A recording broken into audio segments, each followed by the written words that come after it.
Welcome to the Road Home Podcast with Ethan Nichtern. Join Ethan as he and his guests explore the Buddhist path as it relates to art, culture, activism, politics, Western psychology, and more. If you'd like to support Ethan's podcast, please visit BeHereNowNetwork.com/Ethan.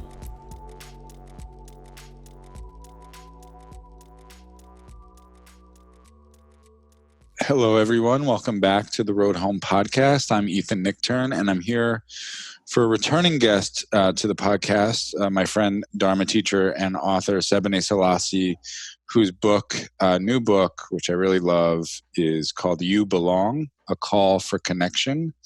So Sebene, thanks for being back. Thank you, Ethan, for having me. Oh, I'm going to turn off the notifications on my computer so that you don't hear that. And I should say I'm in Brooklyn, so you might hear other things too. Of course. We're often in Brooklyn, so yeah. So I was just we were just talking before recording about the energy and disappointment and exhaustion of publishing. So, but I'm really happy your book's out. Oh, thank you. And yeah, I don't know how you've done it so many times already. It is exhausting. It is exhausting. I think I wrote one or two books that didn't take as much work as your book did in terms of weaving things together and research. So yeah, I thought the way to get into You Belong is your byline, which they put. I don't know who. I want to hear whose idea this was to put, because I've never seen a byline like this on the cover page of a book. But nerdy black immigrant tomboy Buddhist weirdo. So I always like to hear people's origin stories, and since you've been on the podcast already, I wonder which of those, which 1, 2, 3, 4, 5. So there's 6 different elements of your byline identity: nerdy black immigrant tomboy Buddhist weirdo.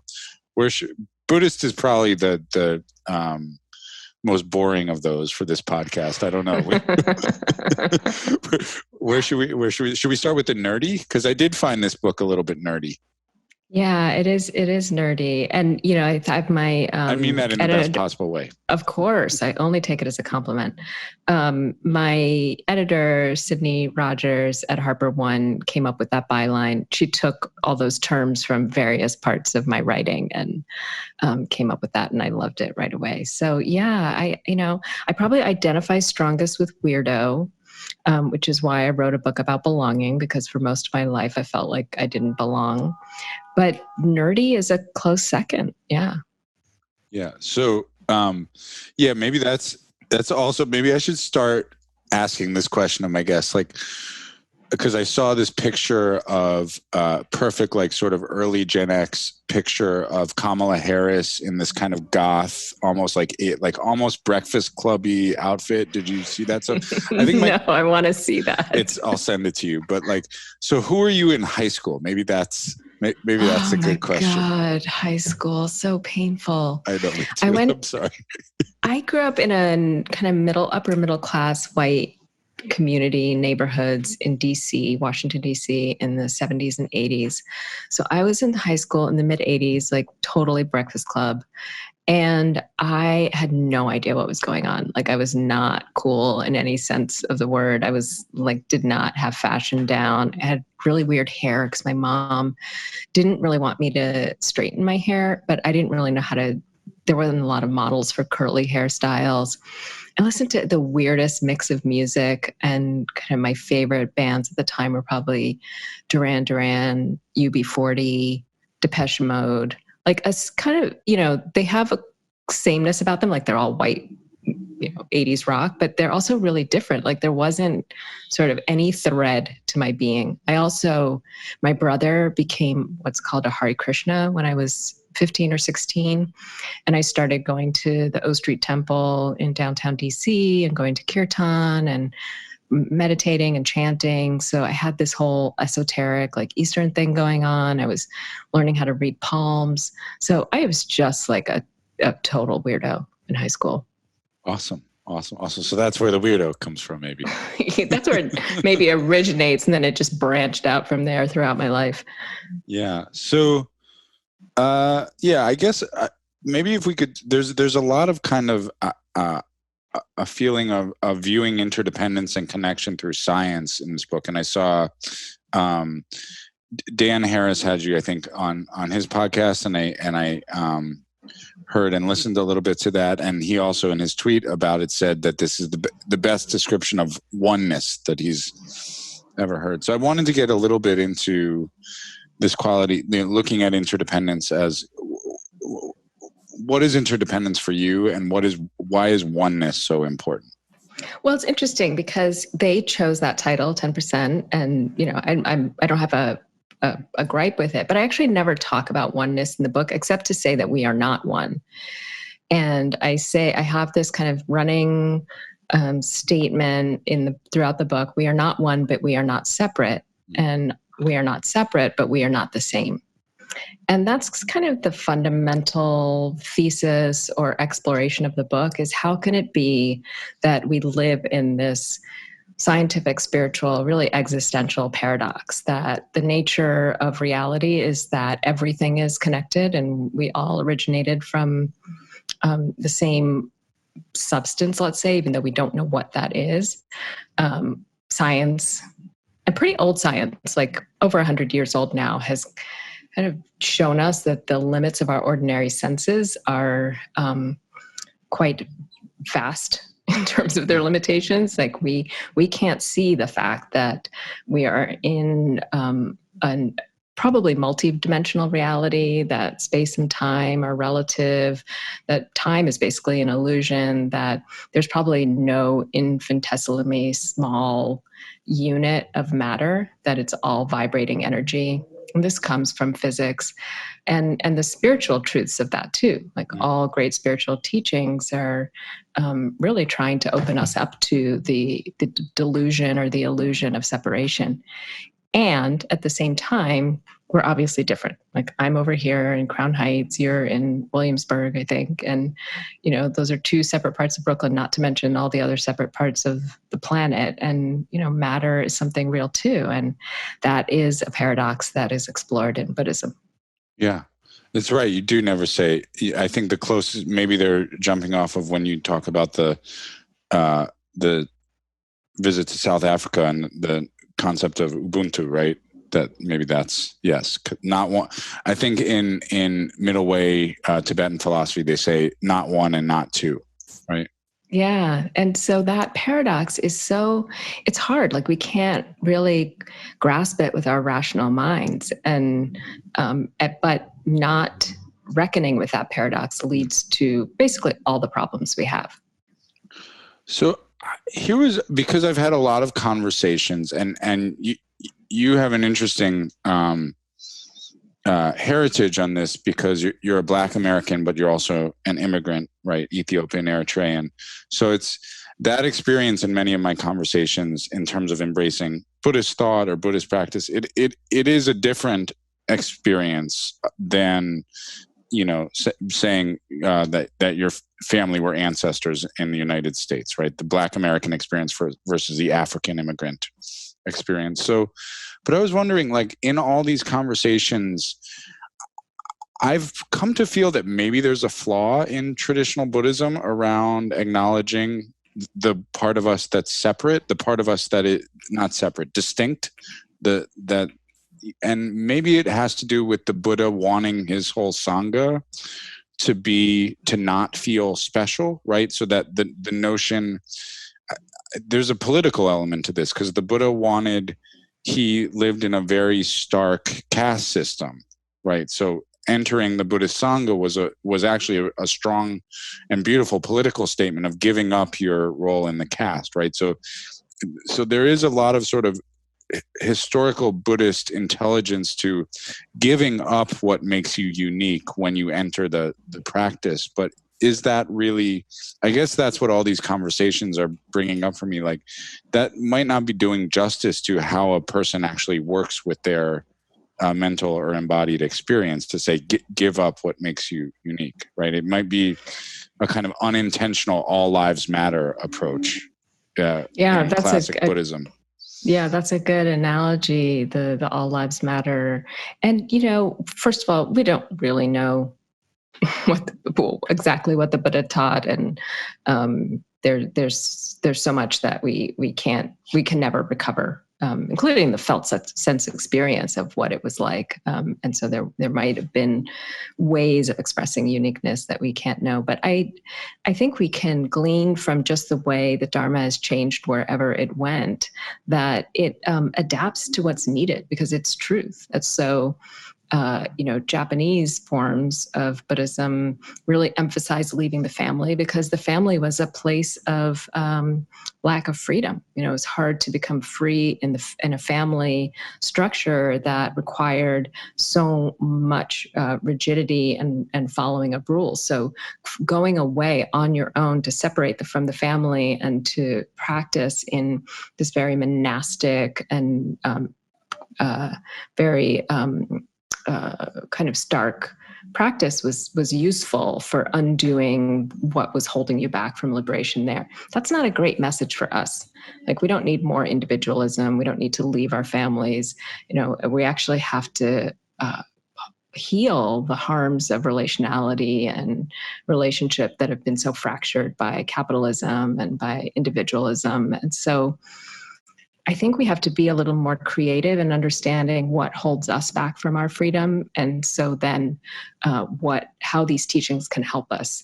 And there's a story in the Thai forest tradition of Ajahn Chah, which my teachers are students of, and I through them. And Ajahn Chah was guiding different students, and he told some of them walking down the road to go right because they needed to avoid danger. And he told some of them to go left. And it's not that he was saying that you always go right or you always go left.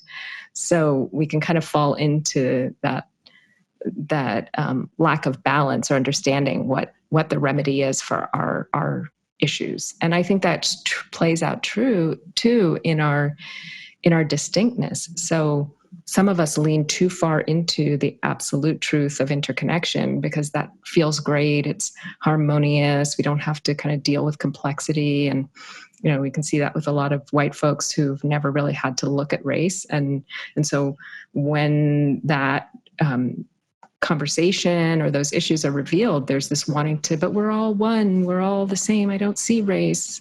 Isn't that the truth? It's like, well, that's the left side of the truth. And then going right means looking at the distinction and the difference. Then some of us, and I would identify with this, can get stuck in the individual distinct differences, including what has been wrought by that separation, injustice, and we can get entangled in there and lose the truth of our interconnection, that what affects any of us affects all of us. So let's talk. I feel like the term belong, and I started with the high school example, maybe because I also have a feeling of not belonging in high school, and it's such a beautiful, it's such a tender verb to me, like to belong. It's like a very it almost like makes me shed tears, just like the verb itself, like to belong somewhere. And so do you have a similar relationship with that word? Like, where do you belong? And I share somewhere in the book that I was journaling some years ago because I've been thinking about belonging a long time, and I realized that belong is an imperative. Like, belonging is to be longing.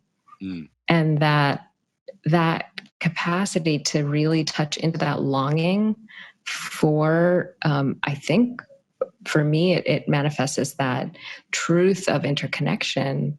When we can really be with that, allow it, that the belonging comes of itself. So can you go a little bit more into the experience? Because you talk about growing up, and you talk about, growing up as an immigrant and mostly white world. And so you talk about this term we just talked about, semiotic vigilance. And so, like, what does it actually feel like? Because I think the Dharma, obviously, as exactly as you're saying, has to come from our lived experience. So what is that feeling of being an outsider like? How did it, do you make a direct link between that and your study of mindfulness or Buddhism, or are they sort of part of a pot that comes together not quite as directly? No, definitely. And that term I hadn't thought of it this way, but really connects to that as well, because this idea that, semiotic, the study of signs, that we live in a world of signs and symbols. We think through language and metaphor. And growing up, I was surrounded by symbols of whiteness as supreme. And that is the manifestation of white supremacy, not just as a white bodies in relationship, that too, but also all of the representations of that. So all of the TV and all of the, idols and all of the music I was exposed to, and what was deemed right or superior or culturally, to see kind of how my friends dressed, or their houses, or their style, the foods they ate, and I was different, and there was no representation of that as good, especially back then, or as something to be longed for. And so everything I was not longed for, and I didn't feel like I belonged to this other thing, be it American food, or just whiteness itself. And it took me a long time to understand how much I had absorbed those signs and symbols. And mindfulness itself helps you start to see. I remember, actually, I haven't talked about this before, but my very first silent retreat, a 10-day retreat in 1997 or so, I had this experience. It was a Cuenca retreat. It's a very kind of intense, rigid practice. And I had this experience where all of these images were just like fluttering through my mind, which is a, kind of classical experience of that we can have. And they were all TV shows. It was like I was expunging like all of this visual data of like the Brady Bunch and Gilligan's Island from my consciousness, And so we have absorbed all of those messages, all of those images, all those words, all of those really thoughts and ideas. And undoing that takes time, because we create a vigilance around it. And it's really this closing of the heart. We're sort of hardened our hearts because we're trying to stay so vigilant about, where we can get accepted, how we can get accepted, what we need to do, how we need to sound, or what we need to look like in order to feel like we belong.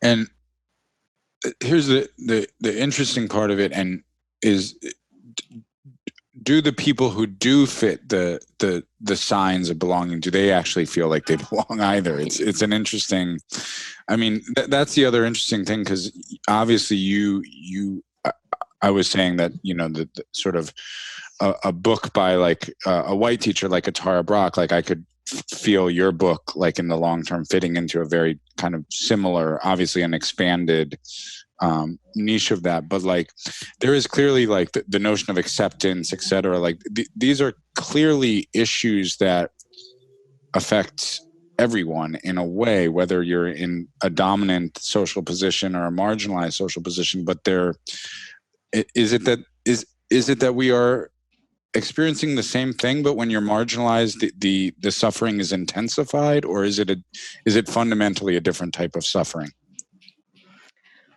I don't know if it is fundamentally a different type of suffering, but there are challenges and perspectives that are different from any position. And, none of us are just these silos of identities that kind of society has determined. We all have a multitude of aspects to us, including what we inherit epigenetically and what we contend with in our family environments. But for me, the way I look at it is that delusion of separation, so that cultural denial of the fact that there is both interconnection and difference, leads to all of the ills of our society. Because if we don't recognize the interconnection, we kind of fall into patterns of domination that show up regardless of our social identifiers, because we're going to absorb all the competitive aspects of the culture and the hierarchies, and we're constantly being compared to each other, and that's intensified in a hyper-capitalistic society of really extractive economies that have us competing for resources. So you can have that sense of, to use Tara Brach's phrase, like not enoughness, whether it has to do with race or it has to do with your material objects that you own, or your talents or your capacities as they're determined by the society, because they actually only there's only a kind of a meriting of particular talents or particular ways of being. Yeah. Well, it also seems to me that when you are either an immigrant or marginalized, like I was thinking this, that like a lot of people I know who are immigrants, I don't want to say they're smarter, but they often know more languages because they have to. And you talked in relationship to semiotic vigilance with about code switching. So it seems like when you're marginalized, smarter is not the right word, but you're kind of forced to learn more modes of communication than somebody who's in the dominant culture. Yeah, and I use this image, and again, these are metaphors, so they're not exact, but this image of margin and center, because we talk about marginalized folks. And if you're on the margins, you're kind of on the outer circles of things, you have more perspective. Mm-hmm. You see more, you also travel in and out into the dominant center, because that's where resources are. You can just look at Manhattan. We come in from the boroughs where many people of color and poor people live, into really to service the rich, and those margins and centers are delineated a lot around race and class and all of these identifiers that then we have to contend with. Mm-hmm. So do you ever, the other aspect of margin and center, if the center is kind of the center of power, if you're on the margins, you have to learn how the margins work, and you're also really observing the center with vigilance to know, partially to know how to survive, right. and or a lot to know how to survive. But one of the things that I've sometimes feel like, because as a straight white male, sometimes I do try to point out certain aspects of how systems work. Like I'm sort of on a tear these days about American mainstream journalism, and media, because there's very clearly, to my mind, a real there's like a advertising revenue incentive that really pollutes our entire system, that it basically, the election is shown as a sporting event, Mm-hmm. And so I call that out, and I recently got a little bit of pushback from a friend who's a journalist, like, that's not how a newsroom works, right? And so but you're sort of like, I do see this thing,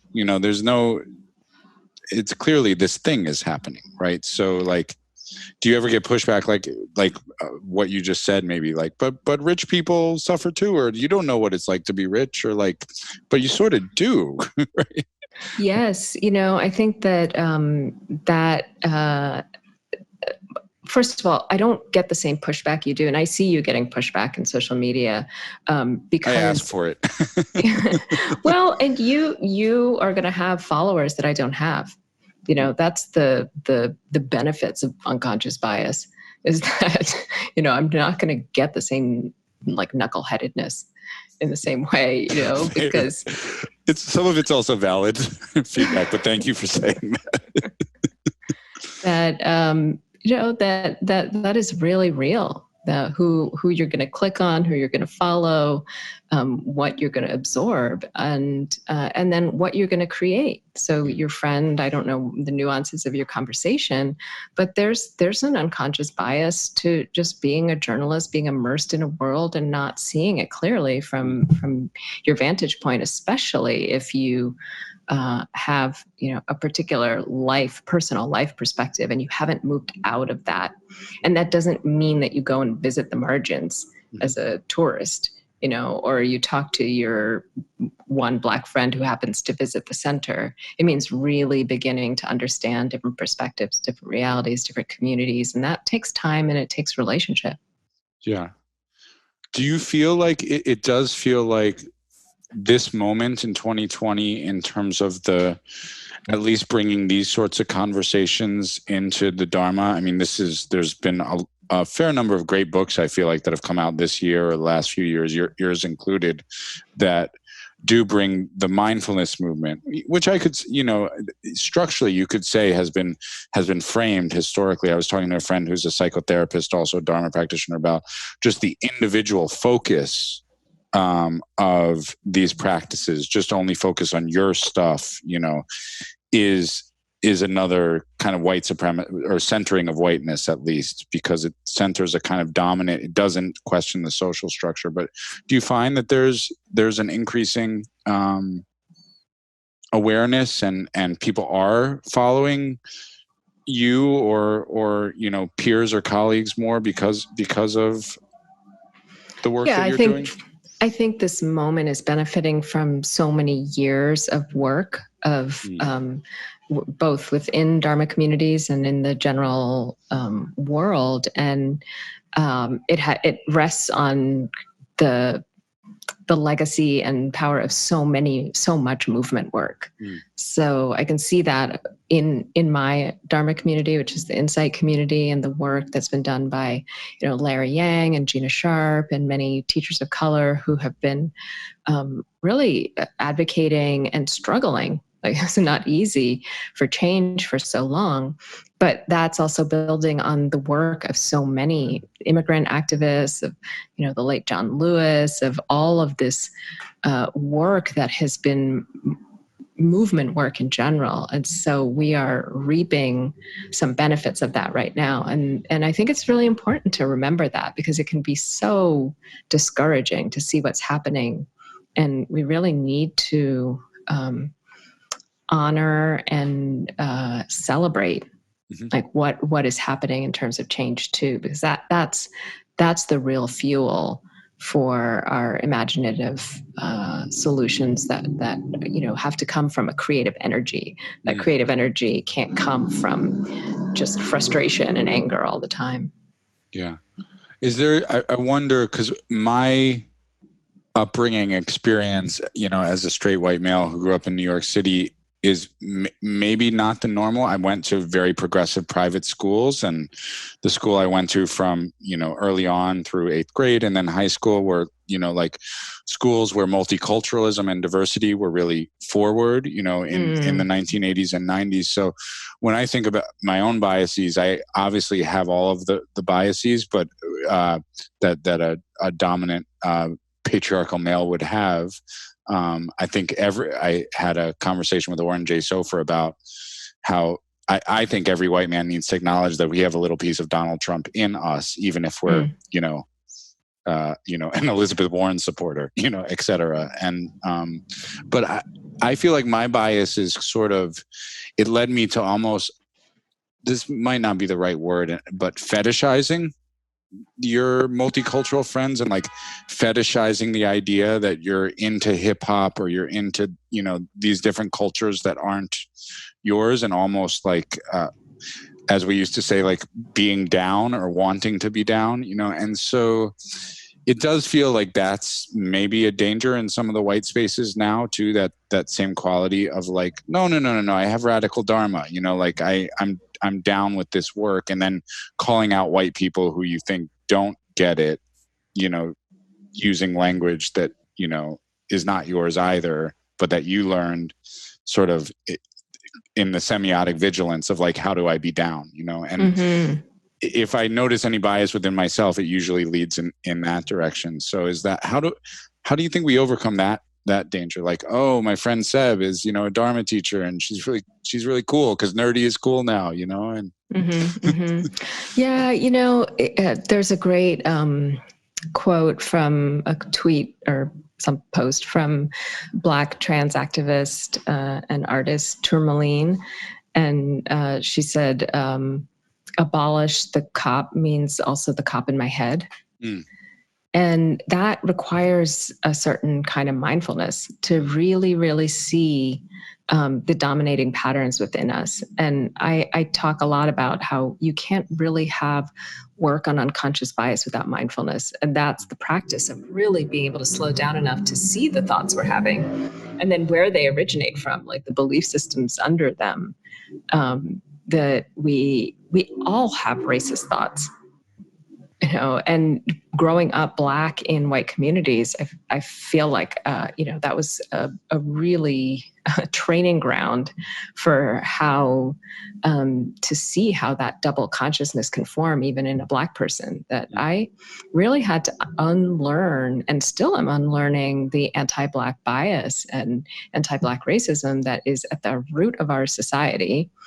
The root of capitalism, really, and the Industrial Revolution required enslaving and torturing and brutalizing Black bodies. And so that is so deep in our whole system and the whole structure of housing, medicine, private property, business, and that, of course, it's going to be in our cultural reality too. So slowing down enough to actually see those thoughts, because we want to cover it over with the I'm a good whatever, I'm a good immigrant Black person, or I'm a good white person, or I'm a good man, or but we can start, if we pay close enough attention to our minds, to our thoughts, we can start seeing, oh no, like I hold these biases, I hold these fears, I hold these opinions, and I hold these reactions, these unconscious reactions. And of course, the most important part of the phrase unconscious bias is unconscious. Like, we're not going to see this with just paying attention to our conscious, rational, good values or aspirations, because those will always be overruled and overturned by our unconscious patterning. I mean, that's also seems like part of the problem is, for a long time, if you were calling somebody a racist, that's a really big, in like late 20th century, that's like, to call a white person a racist, you're basically saying you're part of the KKK, or, that you're consciously biased in this way. And so it's interesting, because it feels to me like the Dharma language, and the way, even at some times it seems cheesy, but to say like these thoughts or these karmic seeds live in me, rather than saying I am a blank person, and I remember Lama Rod being on the podcast and saying I stopped trying to be good, and I got what he meant, like just to stop trying to have the egoic identification of I am a good XYZ. So it does seem like the language of Dharma helps in terms of turning things into processes and practices rather than identities. Yeah, the language, the maps, and especially the practices, right? Because we can have all the language and maps that we want, but then still, if it's just a conscious understanding, we can read all the anti-racism books and be a part of, all the anti-racism groups. But if we're not doing the individual work of seeing our patterning, and then allowing the practice to do its work of releasing these things, we're just going to be playing it out over and over again. It's going to be a never-ending cycle of domination and oppression. Yeah. So can we talk about something maybe more grounded, which is the body? You really focus a lot. It makes sense, but you focus, everything keeps coming back to the body in a lot of your books. So I thought this is interesting, because I do think even in Buddhism, there's a subtle bias in different Buddhist systems to kind of the body is viewed as in Insight, or in the Pali Canon, in the Tibetan system, the body is kind of viewed as this initial grounding that then eventually gives way to working with direct awareness of the mind. But for you, the body is very fruitional. And I think there's different ways that all forms of Buddhism could be viewed that way. But why is the body so important to this work? Yeah, again, I think it's partly our orientation, and as moderns and initially as Western translators, what was emphasized. Even the translation of sati as mindfulness, and putting mind in the word, even though there is so many different connotations, and that term encompasses this holistic awareness. And according to the modern translations, the Buddha emphasizes over and over again that the body is actually the point of departure and really the focus of our liberation. I quote him in the book, supposedly he said that that our liberation centers on the body. Like without the body, we can't liberate the mind. There's no freedom. So, starting from there, just interpreting and really checking our assumptions about what the teachings really say, starting to experience it for ourselves, that I don't feel, when I can really feel my experience, every thought, every emotion is actually an embodied experience. And a lot of my thoughts and a lot of my difficult emotions actually start as bodily sensation. So I talk about menopause. I was pushed into early menopause through surgery for cancer. And so started experiencing hot flashes really intensely and really quickly at a young age. And I started to notice how irritated I was. And it reminded me of my mom going through menopause and how irritable she was. So I just thought, okay, this is part of menopause. What I didn't realize until I paid really, really, really close attention is that emotional irritation actually started with a physical irritation. And it was the start of a hot flash. So there's so much that the body holds in terms of wisdom and in terms of liberation. I don't get as annoyed as I was, at the beginning of menopause for me, where kind of I was irritated all the time. I now know that if an irritation arises, I can treat it like a hot flash. And whether a hot flash arises or not, I'm able to have a little more ease with it. So the body is in so many ways, not to mention trauma stored in the body and our capacity to release that through somatic practices. The body is the place where we're going to get liberated. We're not going to get liberated, down the street or on the other side of the room. Right. And so nerdy question for you. I want your take. How do you distinguish the idea that the mind and body that the liberation of the mind relies, on the body and awareness of the body? How do you distinguish that from like scientific materialism, which Buddhism is, my understanding, is distinct from, which just says your mind is basically your nervous system, your biochemical reactions. Is there a distinction between like I need to focus on the body and taking a materialistic view of reality? It's all language, first of all, and all language is metaphor. So we could just experientially explore what is mind and body. Where does your mind begin and your body end? Those are just words that we've used to distinguish maybe different parts of our experience. But there really is no separation between mind and body. And when we actually practice with it, we can start to uncover that those two are so intertwined. And these words are pointers, but they're not the moon. Do you feel, just because you do really open up about your experience with cancer, do you feel like you had a fundamentally different experience of cancer because you had a practice that it went differently than it would have? I mean, it's an impossible alternate reality question, but just like those are the stories that I think are really helpful to people, who are getting into because one, when you're starting to meditate, it doesn't. You're like, am I doing this right? What is it doing for me? Am I bad at this? Is it bad for me? So but when you get into real life situations, I feel like that's where the power of practice comes through. So I'm just wondering what your experience was being a practitioner and having cancer. Yeah, I feel very fortunate that I had a practice.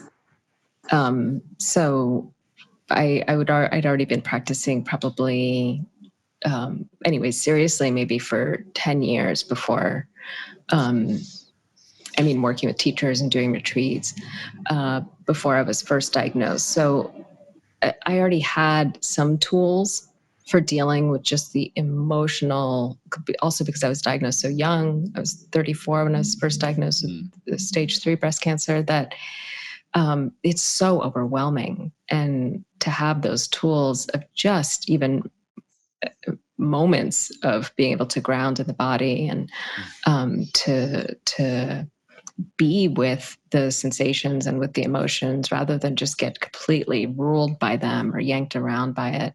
And I'm not saying it was easy. Like I had a lot of hysterical crying fits and despondent times, but I had tools, I had teachers, I had spaces to be able to help hold that.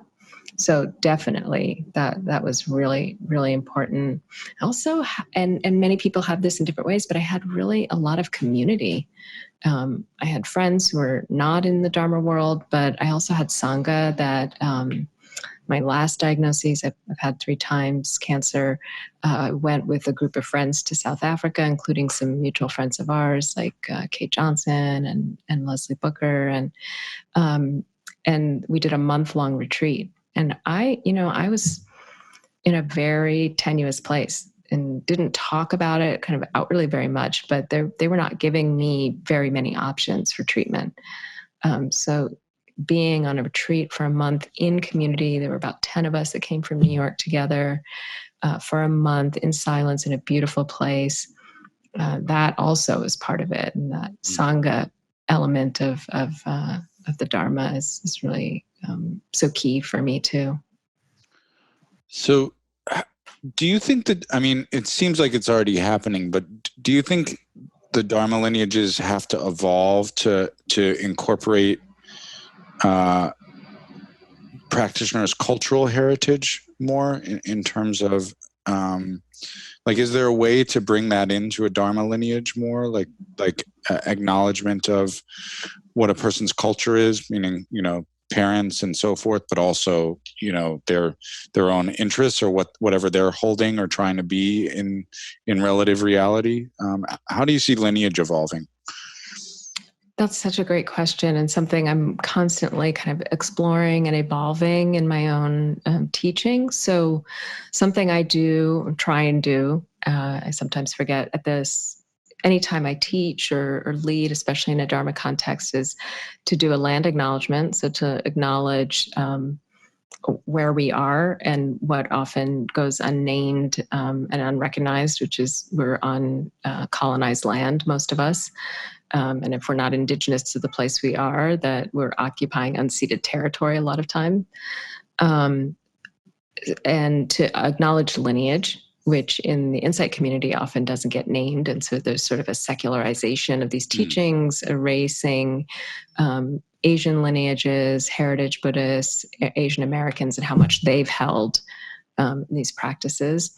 And then I invite people to acknowledge where their people are from.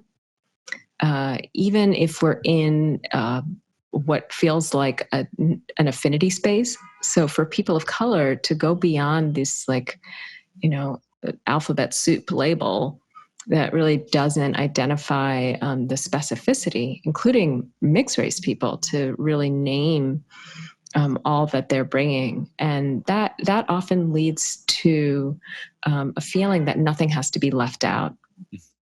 That, we don't have to sort of put our identities at the door. I often follow up where are your people from, your ancestral people, with who are your other people, so that people can bring in queer identities, bring in, their vocational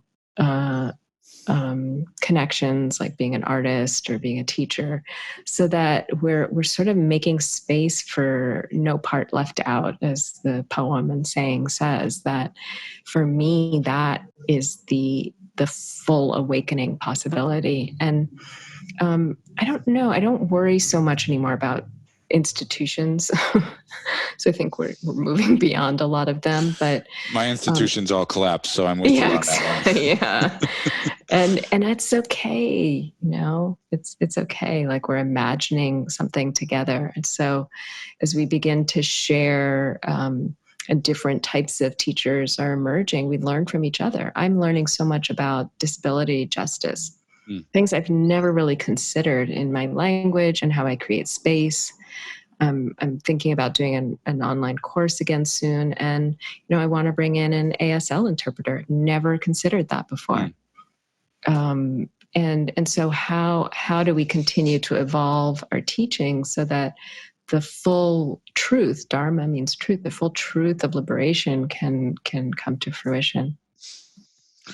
Do you think that means part of the way lineage is held in a lot of the Asian systems, and I think this might be more true in the Zen and Tantric Buddhist systems, but I think it's still true in the Theravadan system that there's a sense of like certification or authorization to hold the lineage, which feels, it feels really good.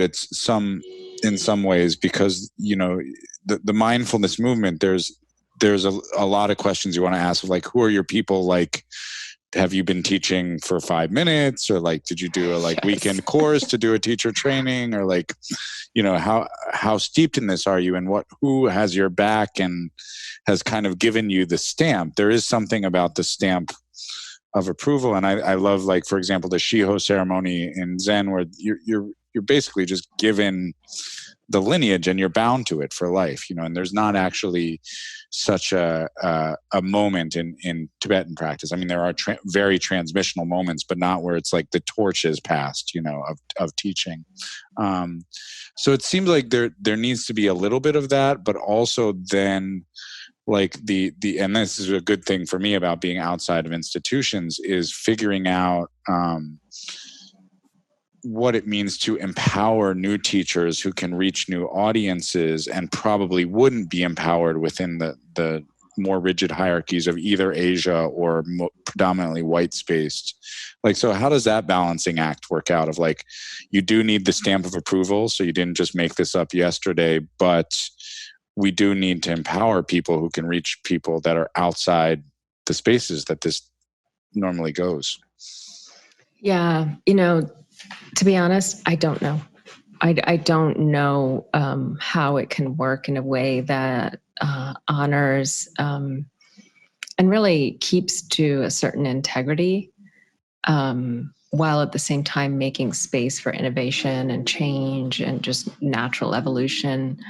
I do see some people doing it. So my teachers, Nichtern and Kitisaro, I've been studying with them for about 10 years, and I'm in a 2-year training program, and many of us in the program are already teaching. We're Dharma teachers. Some have gotten authorization and certification from specific lineages or institutions. But Nichtern and Kitisaro combine a lot of lineages. They're in the Thai forest tradition. They're in the Chan lineage of Master Hua. They offer breath work. This training program is very focused on environmental justice and climate change and how to respond to that. There's a lot of kind of political awareness of racial justice in the group and how to bring that in. And so what's emerging, it's not a certification program, although we're all graduating at some point from it. And so there's an integrity of being in close relationship with people over time that I think is different than, you sometimes meet people who have like a gazillion certifications after their name. They've done this workshop and this training and that training, but I'm not quite sure if they're in lineages. Mm-hmm. Mm-hmm. Yeah. And how that's defined. And yeah, it seems like there's a real danger to forcing people into lineage. And there's also a real danger to people not having a lineage. So I'm with you, not quite knowing. Yeah, I'm always kind of confounded by people who just list all of these names of people they've trained with, but I don't get the sense that they're in deep relationship with mentors, with teachers who know them over time and who really can help guide their growth. Right. And you need that as a teacher as well, right? You need.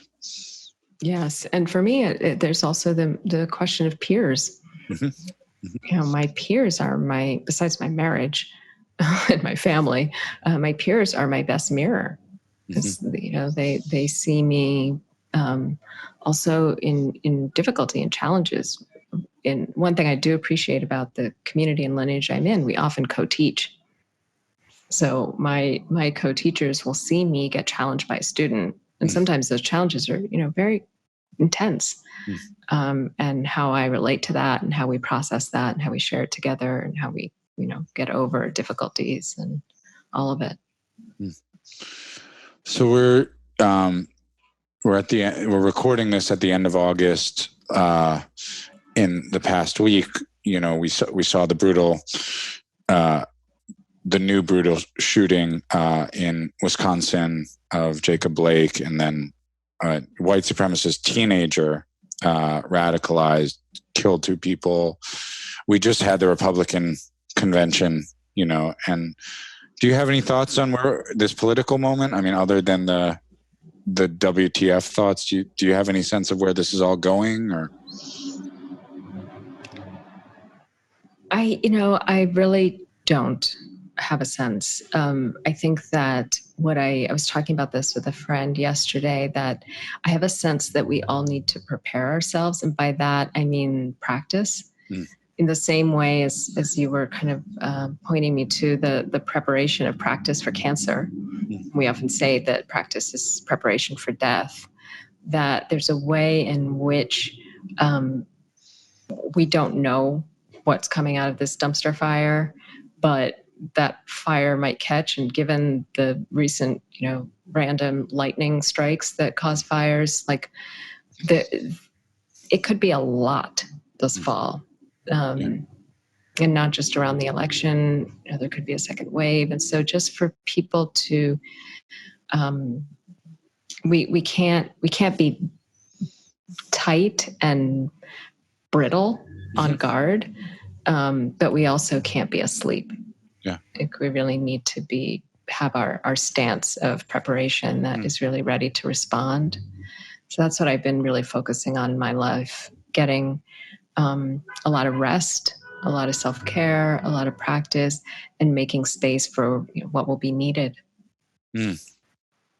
Wonderful. I'm a what I call a rocky optimist. That and it's actually been the summer's protests that made me feel that way. That